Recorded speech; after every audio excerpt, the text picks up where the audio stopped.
Hey everybody, welcome to What the Flick. Hannibal, Season 3, Episode 8, or as I like to call it, Hannibal, Season 3.5, Episode 1.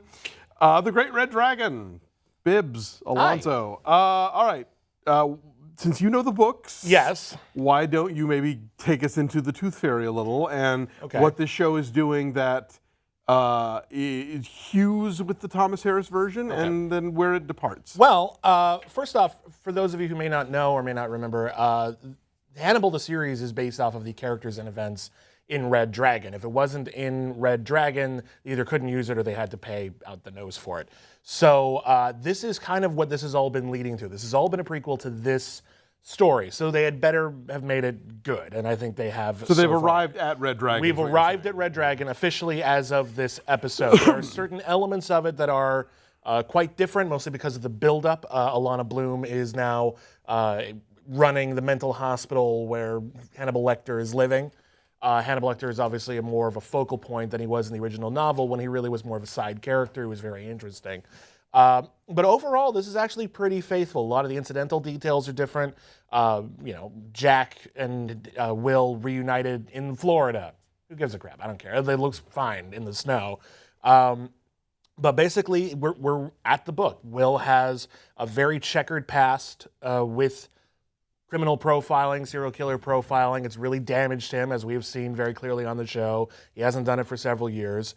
And now he's got to go back. And what I think works better in the show than it did even in the book is, boy, does he have a checkered past, and boy, do we understand it, and boy, is his reuniting with Hannibal Lecter emotionally devastating. Well, it's funny because so much of pop culture now is the sort of different versions and reboots and kind of angle shots at existing material, and so often prequels, if anything, dampen the magic, or they make something that's interesting kind of leaden or prosaic. Yeah, they make it into Destiny a lot of the time too. Like, you were the chosen one. Right, exactly. Like, it had to happen. Or this sort of weird Muppet Baby thing where it's all like where there's all these setups early on. So I think this is one of the rare cases. I feel like that a prologue, a prequel, is actually enriching the material. I mean, again, I don't know the Harris novels, but I've seen the two Red Dragon movies. Yeah, in the movies and in the novel, the relationship between Will and Hannibal, even in Red Dragon, which adds a scene of Will and Hannibal before the madness, their relationship and their connection to each other, it's kind of all through like 2 or 3 scenes of dialogue. We understand it, but we don't feel it because we weren't there. It works, and it works great, but it works better in Hannibal, at least that part of it. Sure, yeah. So anyway, I'm just saying that for all the people who gripe about sequels in general and who've maybe even griped about this show as just being like, oh, a regurgitation of characters we know, blah, blah, blah. I feel like getting us to this point has been worth it and has given us more than we would have gotten otherwise in terms of what we know about the characters, what we bring to the characters, how we see them interacting with each other. Yeah. So that, I just want to, I think this show think so, and I think this episode deserves kudos for that. It deserves kudos, and I think it deserves kudos to this episode in particular because this episode is astounding.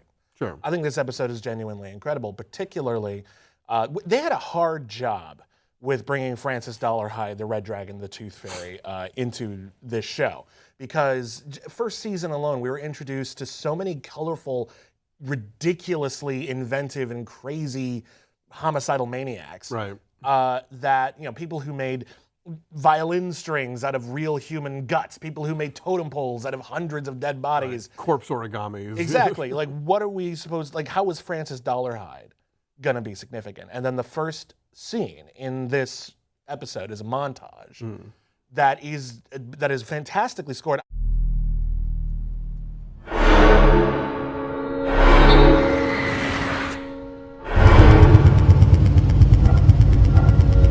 I got to see this episode, an early cut of this episode, for an issue of Fangoria. I had to do some research.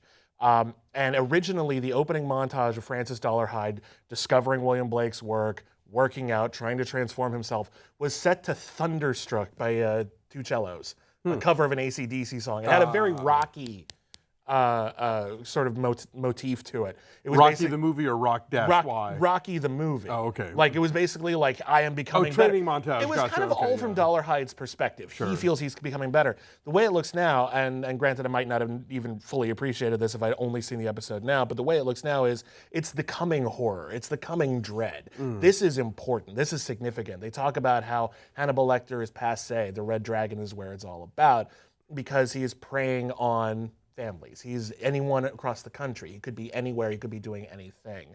And I think they do a great job of selling the horror of that. I think they do a great job of selling Will's reticence to return to the fold, and it works great. And again, part of me really wishes that as much as I liked a lot of the episodes of this season, just from a standpoint of keeping the show on the air, I kind of feel like if the first 7 episodes had been compressed into 2, maybe 1.5, and we had gotten back to vroom, vroom, earlier, I think that more people would still be on board. Have they ever, like, I've never seen it. Has anyone ever actually said what that pendulum is? They're like, do they describe it? It was like, it's like in the script for Halloween, they always call Michael Myers the shape. Right, Is there a name for that thing? I don't know, but I'm sure it's just called like the pendulum or something. Yeah, but it's so specific. Like, I wonder what it refers to. We've never really even I talked don't know if about it's a metronome. Yeah, or, it's the windshield wiper on his mind. He's clearing out all the sanity. Or if you're watching The Strain, it's the UV light that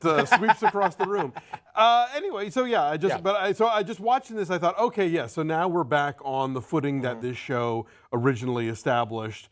And I think that I think a lot of people were craving that and a return to it. We're back to a new serial killer who is very fascinating. And one thing I do like is that they recognize the importance of Dollarhide as a sympathetic monster. When you look at the book, when you look at even the better movie, Manhunter, he's very much of a universal villain, and I mean that both universal and also universal horror from the 30s. With a capital U. For all of the horrifying things that he does, you sympathize with him, and he even gets a chance at redemption at some point. And if you haven't seen it, I'm not going to ruin it for you, but we're with him now. We're spending more time with him as a killer than we have with any other killer besides Hannibal Lecter. Sure. That's a story we're going to tell. We're going to find out how sympathetic he can be. We really get into the mind of him, and the best part of Harris's book really is the fact that we have sympathy for him. And we're starting to get into his head way earlier in this telling of Red Dragon than we are in any other telling of Red Dragon. We're right at the beginning. We see his origin. We've never seen his origin filmed before. Oh, interesting. It's in the book, but we've never actually seen it visualized in that way. We've always cut up with him midstream. So that's kind of fascinating. We've seen his relationship to film in every other adaptation, but there's a really great scene in this episode that shows him actually physically coated in film and becoming a projector. Right, yeah. The idea that he's a very analog beast. He's very isolated. His house is, we'll see more of it, but I'm sure, but his house is very old and run down and dilapidated. He is not part of the modern world. You notice when he has his book of crazy, his big pages of all the articles about him, he hasn't printed out any online ads. There's no blogs about like the Red Dragon strikes. Here's 10 things you didn't know about the Tooth Fairy. Because what's her face, is totally covering this. Who's our Freddie Lounds. Freddie Lounds. Thank you. Yes, exactly. Not printing that. You're right. It's all newspaper. He's an old monster basically, and I admire that they're getting that right. Let's talk a little about Hannibal himself. I love any show that will give you a 3 years later. Fargo pulled out. I was like, okay, well, all right then. I love that the Italian church is his fly fishing. Yeah, is his mental like his memory palace. Here's where I'm. Yeah, thank you. His memory palace. Here's where I'm going. Yeah. And I love all of he has all those little reunions that are really interestingly played. He's got Dr. Bloom, he's got Dr. Chilton, and eventually Will. Of course, the classic thing of, don't throw me into that briar patch, Will. Don't when he sends Will the note saying don't investigate this. Well, of course, what's he going to do? But immediately started with immaculate handwriting. Oh yeah, no. His calligraphy has always been. I want to talk about Lecter's cell. Now we've seen Lecter's cell dramatized in a couple of different ways in previous adaptations. There's the Michael Mann version, which is stark white, just bars, very jail-like, and then there was the very subterranean almost submarine, like the cellar of a submarine kind of thing. You have that loud beeping noise and sounds of the lambs. The glass box. With the glass box, but it looks like a dungeon. It's got the rocks and everything, and the sound effects as were taken from a submarine to make it sound even deeper than it was. Here we've got an interesting combination of that sort of classical look from Silence of the Lambs, the security of the Silence of the Lambs, the coloring of Manhunter, but it's also super goddamn stylized. Like On this show? I know, What? right? It's so Fuller explained it as they sort of had to retrofit an office for Hannibal Lecter.